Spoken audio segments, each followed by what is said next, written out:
أكبر لا إله إلا الله إن الحمد لله نحمده سبحانه ونستعينه ونستغفره ونعوذ بالله من شرور أنفسنا ومن سيئات أعمالنا من يهده الله فلا مضل له ومن يضلل فلن تجد له وليا مرشدا وأشهد أن لا إله إلا الله وحده لا شريك له له الملك وله الحمد يحيي ويميت وهو على كل شيء قدير.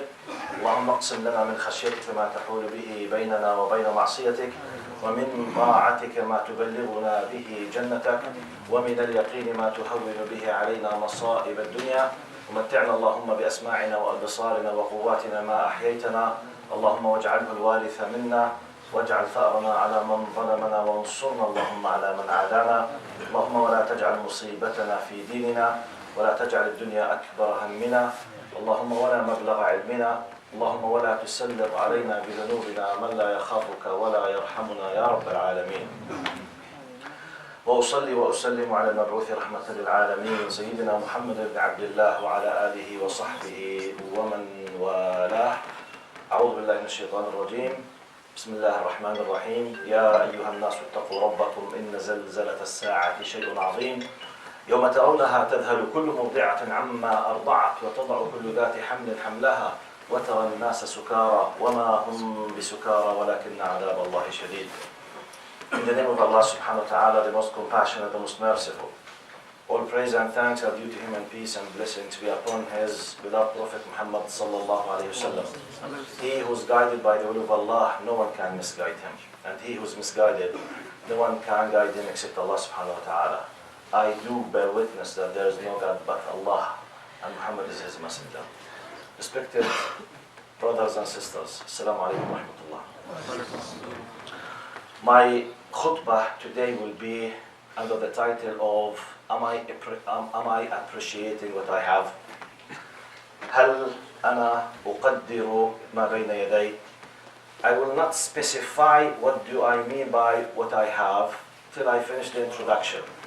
وتحديد ما بين يدي لن أخصصه إلا بعد المقدمة.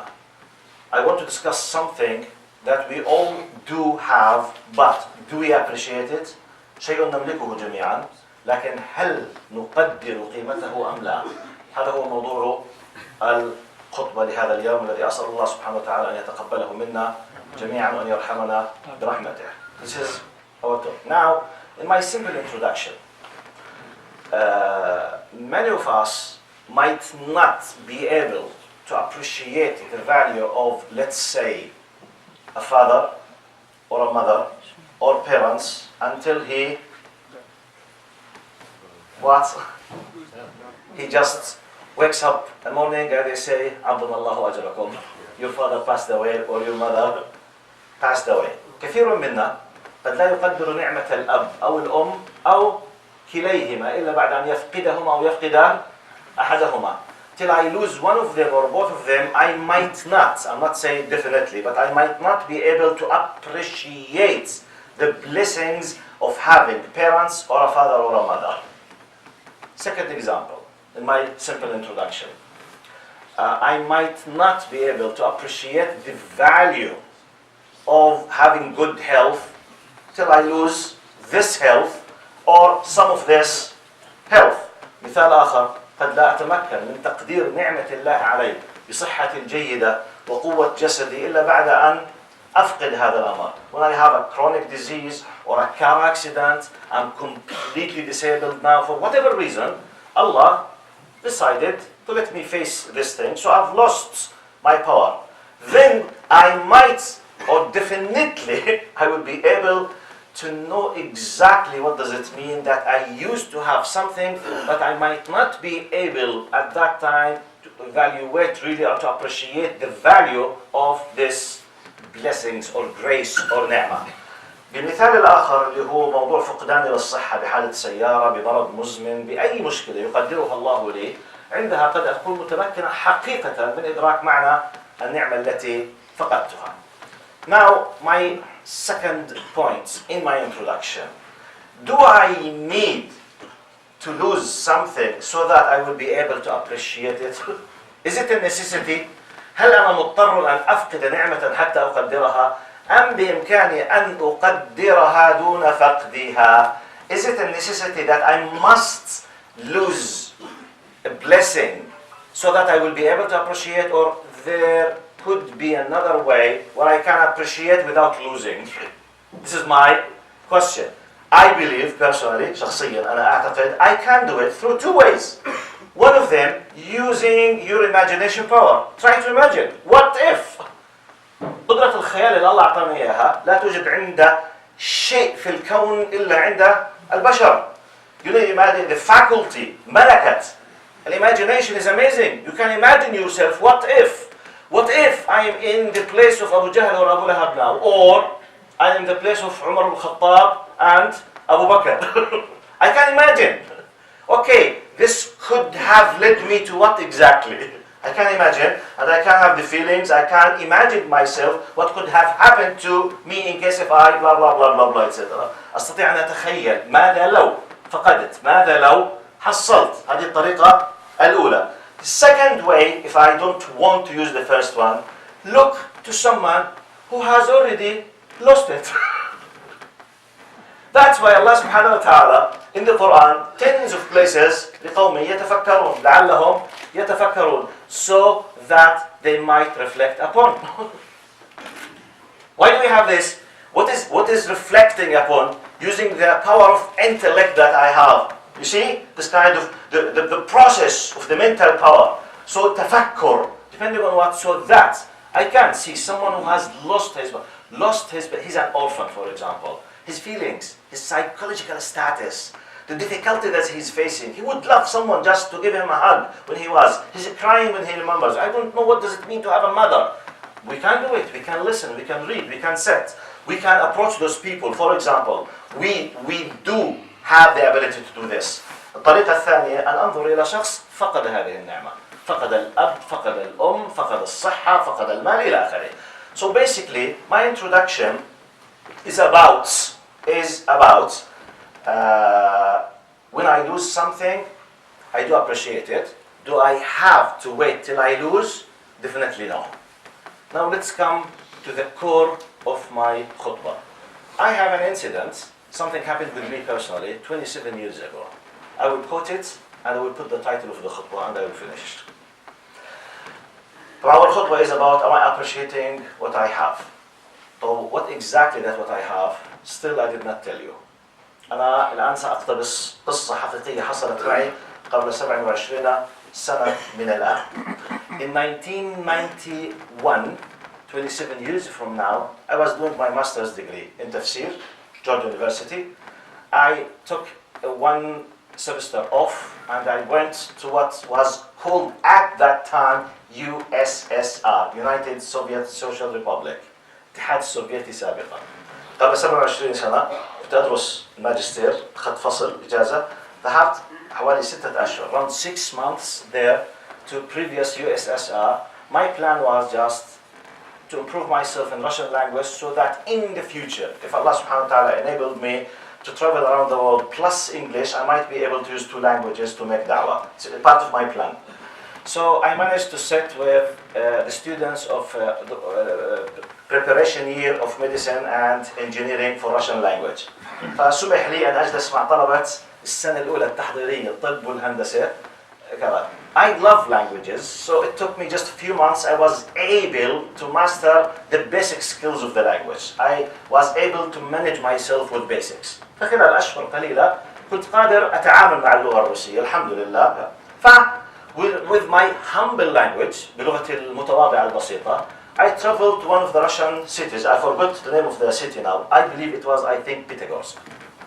Anyway, this city, maybe I need to mention the name if I'm not mistaken, because it does not have Muslims. There's no Muslims there. Okay, so they have no idea about Muslims. Like now, for example, many people, they do recognize the hijab. They know that this belongs to a faith called Muslim or Muslimin, you know, because they see mosques, they see masajid, they see Muslims with beard, with whatever. There they don't have, especially 1991 talking. And by the way, the incident that I will be highlighting now happened just a few months after what is so-called the perestroika, after the collapse of communism in the previous United Soviet Republic. فهذا حصل قبل 27 سنة بضعة أشهر. ربنا أكرمني تمكنت من أصول اللغة الروسية، فكنت في زيارة لإحدى المدن الروسية التي لا يوجد فيها مسلمون.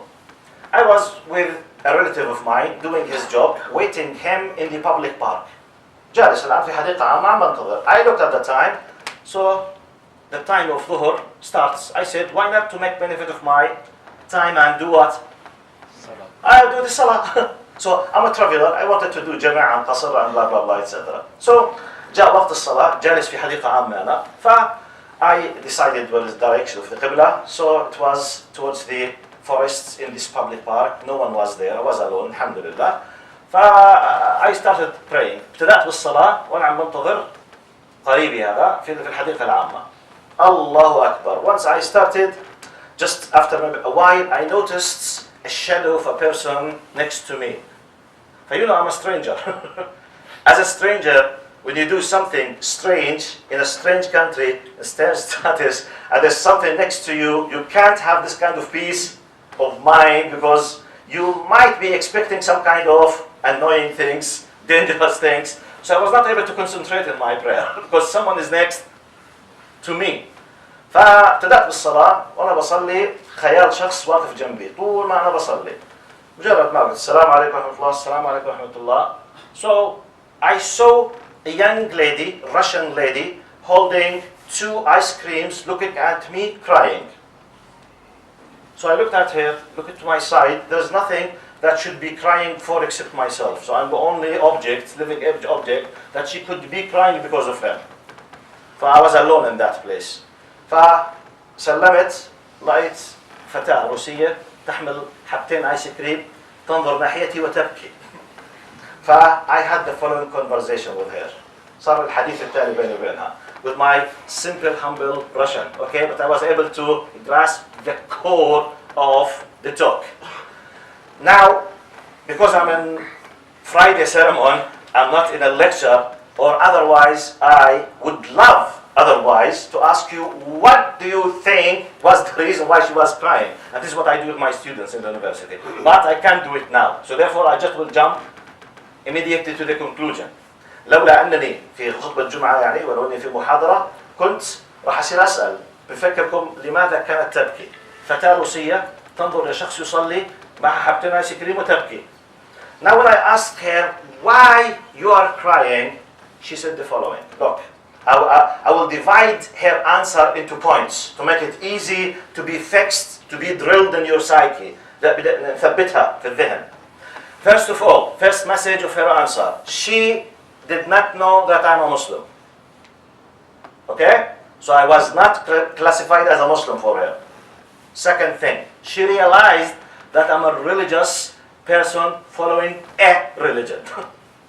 She realized that I was performing a ritual worship and I was enjoying it, and she would love if she was in my place. She does not know how, why she started crying, because she's completely prohibited from thinking in these things as a previous Soviet Union Republic, communism, atheism. You know what I mean by communism, atheism. There is no God, there is no religions, completely was prohibited.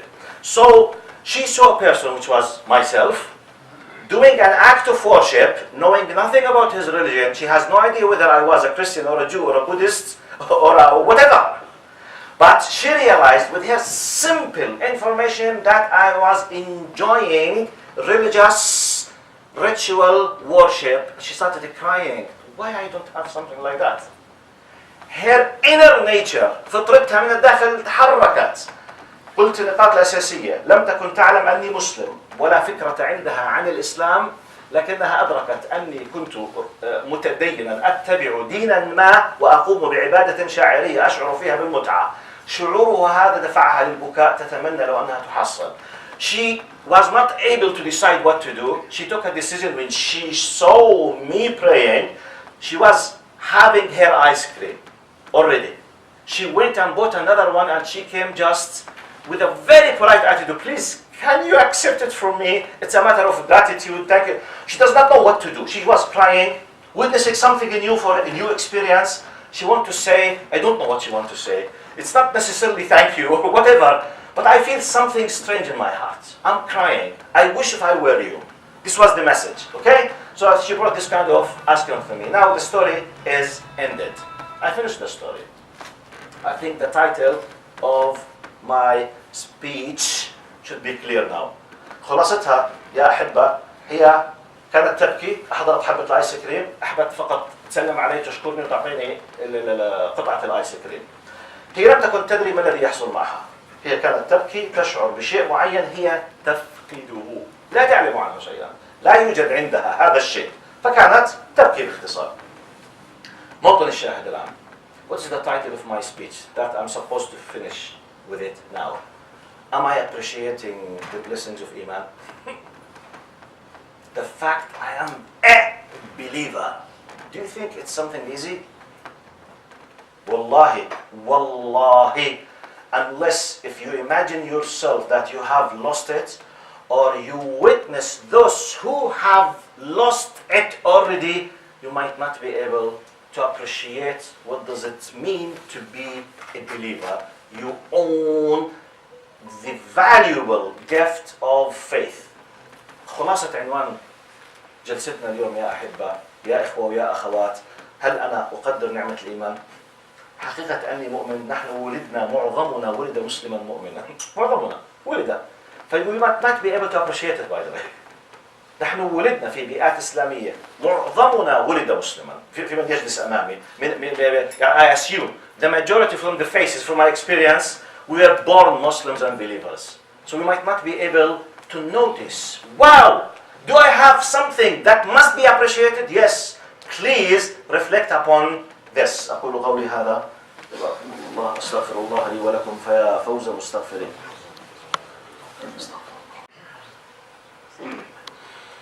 إن الحمد لله نحمده سبحانه ونستعينه ونستغفره ونعوذ بالله من شرور أنفسنا ومن سيئات أعمالنا. من يهده الله فلا مضل له ومن يضلل فلن تجد له وليا مرشدا. Respected brothers and sisters, to conclude the points, someone might ask, عشان ناخذ خلاصة الموضوع، بعض الناس قد يسألون, Sheikh, you know the matter of faith is mere philosophical, theoretical things. I challenge you that it's not. It's not. I will prove to you now, scientifically. Now, I will give you the proof that it's not a philosophy. It's not just a theoretical thing. It has a practical consequence. بعض الناس قد يتساءلون, يا أخي كل اللي حكيته قضية فلسفة يعني شيء نظري هذا، هو أنا مؤمن مش مؤمن يعني فلسفة. أنا سأثبت لك الآن أنها ليست فلسفة، بل هي أمر له نتائج عملية واقعية تعيشها في حياتك. For those who would love to use the scientific academic approach, I will give you this simple example. Forget religion, forget faith. Let's come to this simple example. Imagine yourself that you were exposed to a huge theft. You are a multimillionaire. So a thief came and took all of your money. So you have lost what? Your money. Your wealth is completely lost. A thief took it and he disappeared. مثال، أنت الآن مليونير، سرقت أموالك كلها، أخذت واختفى اللص. You live in a country where you believe your country is so powerful and you have an amazing law, so the police department in your country, they are doing their best to chase and to find the thief. So basically, do you have the initial peace of mind or not? Okay, you have lost your money, but the police, they are doing theft. Okay, 2 days later, telephone call, we found the thief. Good news or bad news? By the way, the money is still what? You don't have it. It's lost. Telephone call, we found the thief. Oof, nice. Money not back yet. But you have some kind of peace of mind. Okay, but unfortunately he left the country. So we will deal with the Interpol. We will bring him. Don't worry. Wow, okay. I have not returned my money back, but they promised me that they will bring him. And I, through the insurance company and through the legal system of the country, I can be having my money back. He's a very wicked professional thief. He has a big firm and he can have tens of lawyers and they are defending him. So I was told the following: your case to return your money, to prove the theft, might take 3 years. Is it common or not in such countries? 3 years to return your money back. Am I exaggerating, or do we have such cases? Okay, 3 years, your money is not back. But you are living on a what? On a hope, depending on faith and trust in the system that they will bring your money back. Am I exaggerating, or this is a reality? Do you feel happy for the fact that someone is taking care and there is a trust in the system to bring your money back or not? So my scientific question, is there a guarantee that your money will be back? Guarantee, 100%. No. Yet, you are not killing yourself. You feel happy. You live your life because you believe in the power of the states, that they will bring your money back. You believe. You have faith. If you don't have faith in the police or the legal system, you might commit suicide and get rid of your life. Because خلاص, I have nothing in this life. They took my money and the system is against me. What can I do? خلاص, finito. Finish your life and that's it. Because you believe in the system, you believe, but your money physically is not back. This is faith. This is faith. Now, what's the importance of faith? Someone committed injustice against you. Someone took your money. Someone did whatever. There is hereafter. There is day of judgment. There is accountability. Death is the gate to reality. So don't worry. The story has not been finished yet. The same thing. If you accept this in your life, you have to accept this with Allah. Or otherwise, I'm a double standard person. خلاصة المسألة يا أحبة. أنا أتيت بمثال بسيط جدا. وأثبت لك أنك بإمكانك أن تعتمد على الإيمان لحل مشاكلك. المثال كان لو أنك سرقت وأخذت أموالك وهرب اللص خارج البلد.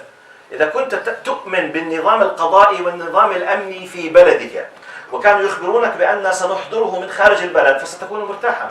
ولو قيل لك أن هذا الشخص وراءه مجموعة من المحامين وهو إنسان سيء جدا بإمكانه يدافع عن نفسه وقد تأخذ من الوقت لاسترجاع أموالك 3 سنوات. مع ذلك تكون مطمئنا سعيدا مرتاحا، قد تأخذ قرضا من إخوانك من أهل بيت من من كان، لكن عندك ما يسمى البيس اوف مايند والراحة والطمأنينة أن أموالك ستعود مع عدم وجود الضمان 100% باللغة البشرية، ولكنك تكون مرتاحا ولا تقتل نفسك ولا تدمر حياتك لأنك تؤمن تثق بنظام قوي سيرجع لك أموالك بحكم العادة بدون وجود ضمانة. هنا آتي لأثبت لك حينما تؤمن بأن هناك إله عظيم، إله قوي مسيطر، وأن هناك يوم قيامة وهناك حساب، القصة لم تنتهي بعد. فمهما يحصل لك, that's why by the way, I can't say it. Go to Ahmad Didat rahimahullah when he said, I challenge everyone in one of his talks, may Allah descend His mercy upon him. He was saying that the lowest rate of suicide committed on earth is in Muslim countries. Committing, you know, while sometimes you go to some other countries, very rich countries, a lot of money, okay, money is there, a lot of high advanced technology, yet one of the highest suicide committed on earth, such as Japan. Is it a matter of materialistic things? No. If yes, why we have tens of thousands of Japanese, they commit suicide on a yearly basis? There's another problem. Something has to do with faith. Okay? And if you would like to Google it, just ask the question, and I'll finish my talk with this. Just ask this question to Mr. Google. Okay? Hajj Google, ask him, Mr. Google, give me any kind of researches, statistics about the relation between losing faith, losing hope, committing suicide. Just you search it. ابحث عنها أنت وخذ النتائج. ولمن أراد أن يطمئن لما أقول فليبحث عن قضية ما العلاقة بين فقد الإيمان وفقد الأمل وقتل النفس. Losing hope. No faith, no hope. So, am I appreciating what I have? Please, my message, please, I'm begging you, let's appreciate the ni'mah of إيمان. أقول قولي هذا واستغفر الله لي ولكم. اللهم ارحمنا فوق الأرض وتحت الأرض ويوم العرض عليك يا كريم. اللهم اقسم لنا من خشيتك ما تحول به بيننا وبين معصيتك ومن طاعتك ما تبلغنا به جنتك ومن اليقين ما تحول به علينا مصائب الدنيا ومتعنا اللهم بأسماعنا وأبصارنا وقوتنا ما أحييتنا اللهم واجعله الوارث منا واجعل ثأرنا على من ظلمنا يا رب العالمين. اللهم ارحمنا وارحم والدينا ووالد والدينا وأصحاب الحقوق والواجبات علينا يا كريم يا رحيم. اللهم ارزقنا الإخلاص في القول والعمل. اللهم ارحمنا فوق الأرض وتحت الأرض ويوم العرض عليك يا كريم. اللهم إنا عبيدك أبناء عبيدك أبناء إمائك نواصينا بيدك ماض فينا حكمك عدل فينا قضاؤك. نسألك بكل اسم هو لك سميت به نفسك أو أنزلته في كتابك أو علمته أحدا من خلقك أو استأثرت به في علم الغيب عندك أن تجعل القرآن العظيم ربيع قلوبنا وجلاء أحزاننا وذهاب همومنا وغمومنا يا رب العالمين. إن الله يأمر بالعدل والإحسان وإيتاء ذي القربى وينهى عن الفحشاء والمنكر والبغي يعظكم لعلكم تذكرون. وأقم الصلاة.